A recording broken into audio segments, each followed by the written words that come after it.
যার চোখে চোখ রেখে মক্কার কোনো মানুষের কথা বলতে 10 বার ভাবতে হতো। কুরাইশ বংশের সবচেয়ে সম্ভ্রান্ত ফ্যামিলির ছেলে, আব্দুল মুত্তালিবের নাতি, আব্দুল্লাহর ছেলে, সবচেয়ে বিশ্বস্ত মানুষ, সবচেয়ে সুনামের অর্জনকারী মানুষ, সবার সবচেয়ে আস্থার জায়গা, সবচেয়ে জনপ্রিয় মানুষ, সবচেয়ে ভালো অবস্থান পাওয়া মানুষ, সেই মানুষটা যার মুখের দিকে চোখের দিকে তাকিয়ে বড় কথা বলার মতো সাহস কারোর ছিল না, তার মুখের উপরে থুতু মেরে দেওয়া হলো। তিনি যখন সেজদায় চলে গেলেন, ওঠের নাড়ি বুড়ি, গরুর নাড়ি বুড়ির মতো না, 20 কেজি 25 কেজি 40 কেজি 60 কেজি ওজনের ওটের নাড়ি বুড়ি এনে তার মাথার উপর রেখে দেওয়া হলো, যাতে নিঃশ্বাস বন্ধ হয়ে সেজদায় মারা যান। হেন কোনো নির্মমতা নেই, হেন কোনো নিষ্পেষণ নেই, হেন কোনো নির্যাতন নেই, হেন কোনো বাধা নেই যে বাধা তাকে ডিঙ্গাতে হয়নি।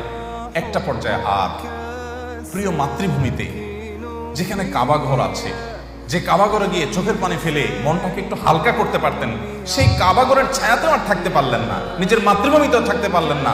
মাতৃভূমিকে তাকে বের হয়ে যেতে হলো। এবং সে বের হয়ে যাওয়াটাও যে কোনো শান্তিপূর্ণভাবে হতে পেরেছেন তাও না, তার জন্য গারে সাউর গুহায় গিয়ে আশ্রয় নিতে হলো, আত্মগোপন করতে হলো, জীবন মরণের একটা সন্ধিক্ষণে দাঁড়াতে হলো। গতানুগতিক চিরচেনা পথ ছেড়ে পাহাড়ের দুর্গম পথ মাড়িয়ে তাকে অনেক কষ্ট করে আত্মগোপন করে তাকে মদিনায় আশ্রয় নিতে হলো।